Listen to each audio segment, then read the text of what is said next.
The Portland Trailblazers won their 6th of their last 7. They have shown all of us they are not tanking right now. It's clear. Check back in a week. They are playing hard. They are winning games. And decisively winning games. They're not tanking. They're playing good basketball right now.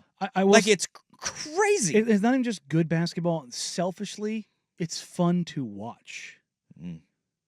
Because they're playing for each other. I've seen people like, it's because they're not playing ISO. They're getting in the DHOs. They're running. They're running the literal exact same offense. Yeah. It's just that you're seeing guys that are younger making decisions. Not playing hero ball. And it's like, yeah, the whole dribbling. It's like, guys, the reason that happens is because the other guys haven't been capable of making decisions. Now you have Scoot going from incapable of running an offense to controlling an offense in the span of 30 days is near miraculous. Yeah. And that's why things look better is you have guys being aggressive even in their mistakes. They're understanding. A big part of that too is DeAndre Ayton shooting the living crap out of the ball. He's been playing really well. He hasn't missed. That is the hardest part about DA. It's so frustrating. Is when he is in, he is 10 toes in, and he is good. He's 20 and 14 on 65% shooting. But when he is bad, former Arizona Wildcats former Portland Trailblazers that live in Portland kill him. Are on Twitter saying they can't play this guy. Yeah, get this guy off the floor. Channing Frye. Yeah. But this is a weird spot, and a lot of Blazer fans are very confused and don't know how to feel because the Fire Chauncey, he's a terrible coach crowd. They're in a tough spot because Chauncey is actually coaching pretty well right now. The tank lose all the games crowd, not good for you right now. And then you have the very small portion of Blazer fans who are like, I don't know what to feel. I don't know how to feel. I just don't think this organization is going to get it right. And they're probably going, I knew this. I knew this was going to happen. We can't have nice things. Well, it's an okay thing right now, and they're playing okay. Your text on the Vancouver Ford text line. Don't we think that the teams in contention are going to turn it up after the All-Star break, and Portland won't keep winning these games because of it? There's an element of that. That's the thing is that, and there's one stretch of games where I want to say it's in March, or it's going to decide this. They play. God, where is it at? They play. Yeah, here it is. So it is. End of February into March. You have the Hornets, Jazz, Wizards, Nets, all on the road. Yeah.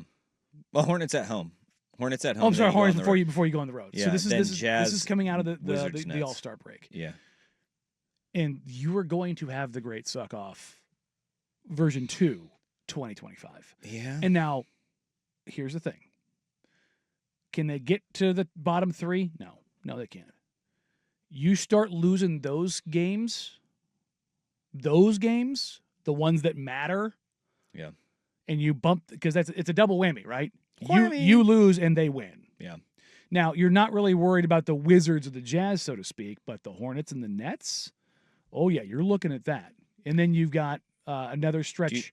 I've got a stretch in mind here that I think could be very decisive for Portland. Is it the Raptors, Wizards, Grizzlies? No, it's mine starts earlier. Okay. It starts earlier, but it is in this stretch where it's Detroit, Golden State, New York, Toronto, Washington, Memphis, right? Now, I want to pull Memphis out of that because they're playing so damn well right now. Yes. You're not going to win that. But just think of that stretch right there. Detroit currently is sitting at 23 and 24. But that's a game that can be won. They're kind of hitting a weird skid right now, too. Not only that, Isaiah Stewart suspended on his own bobblehead night. Yeah, well, he got his 6th flagrant foul. Yeah. Good Lord. My man's very physical. But if you go down this, what are a lot of these teams going to be playing for, including Golden State? Because this stretch starts in March, okay? And right now, Golden State is on the outside looking in, and they know that what may be in their best interest is not to win games that they can't get into that play-in, right? If there is that separation that comes prior to this All-Star break and then coming out of it, Like what do they look like? Because they know they've only got limited time with Steph Curry, right? Yes. Do they say maybe winning isn't what we want to do right now? Do they pull a ripcord on that thing? Then you have, after you play New York, who has a lot to play for, Toronto, Washington, right there. And you're in March, and you have games, as you mentioned earlier. You will play a lot of these same teams as well. And you're not going to want to have those head-to-heads with each other. And it's one of those things where, again, it's that double whammy. You get a loss, they get a win. It just bumps you up. It forces, like, if you're Portland there and you're the Nets and you find a way to drop both those games, then it's one of those bloop, bloop, you start looking at a situation where they go up 2, you go down 2. And the end of the season could get even worse. Oh yeah, no, with the way it ends, this is starting the with Sacramento. About. Yep, because you've got the Kings, Knicks, and then the Hawks, who with Jalen Johnson's injury, it sounds like they might be sellers here at the deadline, so that might be a little bit tougher. But Raptors, Bulls, Spurs might be chasing a play-in. Yeah, at that point, but then the Jazz and then the Warriors, Lakers. Like that last road, you have that 5-game road trip home for 1 against the Spurs, and then the Jazz, who they are going to be so far in the tank at that point in time. Will Hardy's going to need to be in an insane asylum. Poor guy. That man hates losing so badly. Yeah, so badly. Like you can see it on his face. He is a sad tigger. Yeah, it's bad. It's rough. Here we go with another text of, do you guys see a scenario where Chauncey's back next year based on the growth that we are seeing? I don't. I think that playing has taken off. And Chauncey knows that. Everybody knows the deal.